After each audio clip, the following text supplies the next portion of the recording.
घर का बंटवारा। अरे विनोद, तूने हलवाई को सारा सामान तो दे दिया है ना?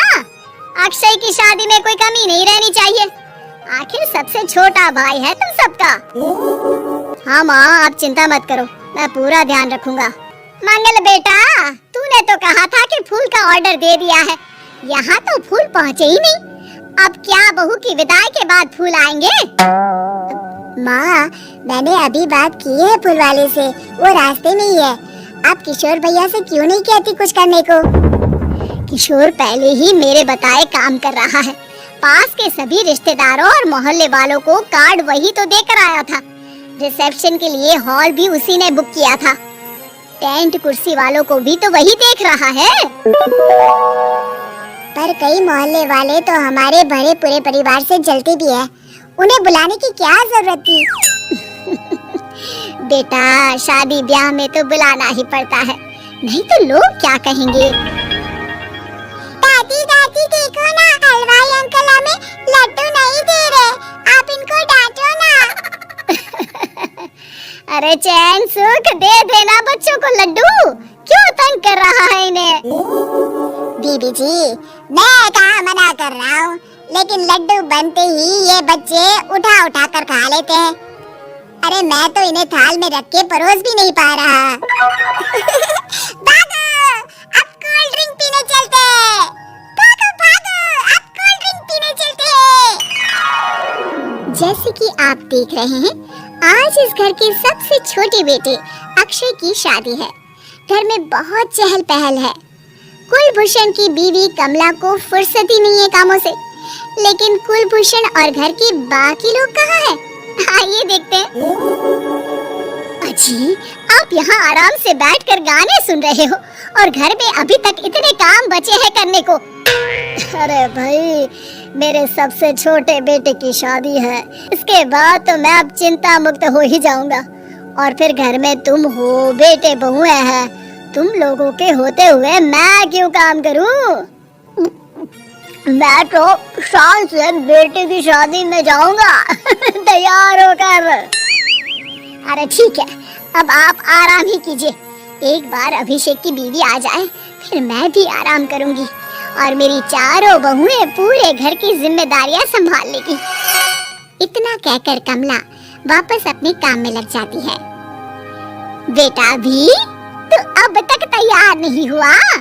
किससे बात कर रहा है फोन पर? तैयार कैसे हूँ? सैलून जाने से तो आपने मना किया है, क्योंकि मुझे हल्दी लग चुकी है। भाभीियों को देखो, सुबह से पार्लर में है। अक्षय की शादी हो जाती है और नंदिता बहू बनकर घर आ जाती है, लेकिन इस घर की खुशियों को मानो किसी की नजर लग गई थी। नंदिता के आने के बाद आए दिन घर की शांति भंग होती रहती। अपने माँ बाप की इकलौती बेटी को इतने बड़े परिवार की जिम्मेदारियाँ कहाँ संभालनी थी? अभी देखो ना, मेरे हाथों की मेहंदी भी अभी नहीं उतरी है और तुम्हारी मम्मी ने मुझे घर के कामों में लगा दिया। मैंने सोचा था कि घर की सबसे छोटी बहू होने के कारण मुझे सब पलकों पर बिठा के रखेंगे, पर यहाँ तो पलक झपकने की भी फुर्सत नहीं मिलती। देखो नंदू, शादी के पहले ही मेरे घर वालों ने तुम्हें और तुम्हारे पेरेंट्स को बता दिया था कि मैं जॉइंट फैमिली में रहता हूँ, तो फिर अब ये शिकायत क्यों? और फिर तुमसे पहले मेरी भाभी अभी तो आई थी शादी करके, उन्होंने तो कभी कुछ नहीं कहा। नंदिता तब तो चुप हो जाती है, लेकिन ऐसा बहुत दिनों तक नहीं चलता। अरे नंदिता, माँ बाबूजी की दवाई का टाइम हो गया है, उन्हें दवाई दे आओ और उसके बाद सबके लिए नाश्ता बना देना। पर भाभी, मैं तो अभी अपना फेवरेट सीरियल देख रही हूँ, प्लीज मेरी जगह आप कर लो ना ये काम। ठीक है, मैं तेरी जगह माँ बाबूजी को दवाई दे आती हूँ और नाश्ता बना लेती हूँ। तू मेरी जगह पूरे घर की डस्टिंग करके 5 बच्चों को स्कूल के लिए तैयार करके भेज देना और दोपहर का खाना बनाने के बाद कपड़े धोकर सुखा देना। उसके बाद हम दोनों मिलकर बाजार जाकर सब्जी ले आएंगे, फिर डिनर की तैयारी कर लेंगे और उसके बाद बस भाभी, मैं माँ बाबूजी को दवाई देकर सबके लिए नाश्ता बना देती हूँ। ये भगवान, ये कहाँ लाकर फंसा दिया मुझे। मेरे घर में तो गिनती की 8 रोटियाँ और 2 सब्जी बनती थी और नाश्ता निपट जाता था, यहाँ तो रोटियों का ढेर और सब्जियाँ बड़े बड़े पतीलों में बनानी पड़ती है। नाश्ता बनते बनते लंच का टाइम हो जाता है और लंच बनते बनते डिनर का। अभी मुझ में तुम्हारे पूरे परिवार का नखरा उठाने की और ताकत नहीं बची। मैं ऐसे नहीं रह सकती। अरे तो क्या चाहती हो तुम? मुझे अलग रहना है बस।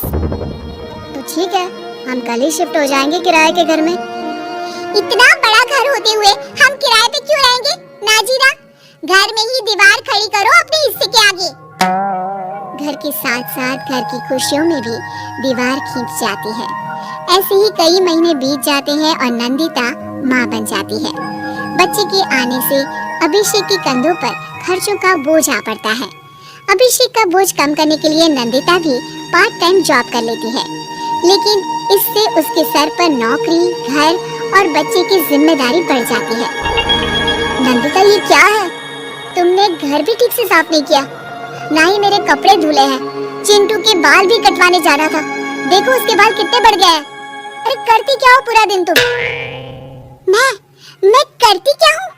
तुम्हारा नाश्ता और लंच बनाने के बाद चिंटू को डे केयर सेंटर पर छोड़ कर आती हूँ, फिर खुद ऑफिस जाती हूँ। पूरा दिन काम करके आने के बाद बिना आराम किए बाजार से सब्जियाँ लेकर आती हूँ, घर आकर खाना बनाती हूँ, चिंटू को देखती हूँ और क्या करूँ मैं? तो किसने कहा था अपने सर पर इतने काम लेने को? मत जाओ ऑफिस। ऑफिस जाए बिना घर के खर्चे कहाँ से पूरे होंगे? चिंटू की डे केयर का खर्च, उसके लिए बेबी फूड का खर्च, प्रेस वाले का खर्च, ये सब तुम्हारी सैलरी से होता नहीं है। अगर परिवार से अलग नहीं होती तो इतनी मुसीबतें नहीं उठानी पड़ती तुम्हें। तुम्हें परिवार के साथ मिलकर काम करने में दिक्कत थी, लेकिन काम तो अब भी बहुत है तुम्हारे सर पर। चिंटू को भी डे केयर भेजने की जरूरत नहीं पड़ती। उसको गोद में खिलाने के लिए दादा दादी और घर के सभी बड़े होते। उसके साथ खेलने के लिए उसके भाई बहन भी होते। मेरे तीनों बड़े भाइयों के बच्चे भी बड़े हुए हैं, लेकिन बिना महंगा बेबी फूड खाए, क्योंकि मेरी माँ और भाभियाँ बहुत अच्छे से जानती है कि बच्चे को क्या खिलाना चाहिए।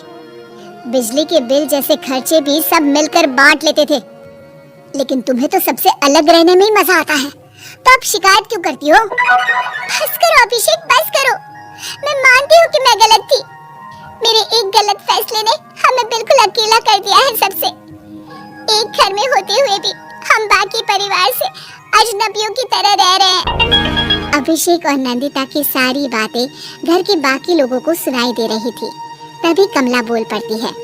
अरे नंदिता बहू, किसने कहा कि तुम अकेले हो? तुम्हारा इतना भरा पूरा परिवार है ना तुम्हारे साथ। हम तो बस ये चाहते थे कि तुम अपनी गलती समझ जाओ। अगर हम तुम्हें समझाते तो शायद तुम ना समझती, लेकिन अपनी गलती का एहसास तुम्हें खुद हो गया है, तो अब तुम समझ चुकी हो परिवार में एक साथ रहने का मोल क्या होता है। मम्मी जी, मुझे माफ कर दीजिए, अब ऐसा दोबारा कभी नहीं होगा। अरे माफी माफी बाद में, पहले मेरा पोता जरा मेरी गोद में तो दे, और तू जाकर सबके लिए चाय बना ला।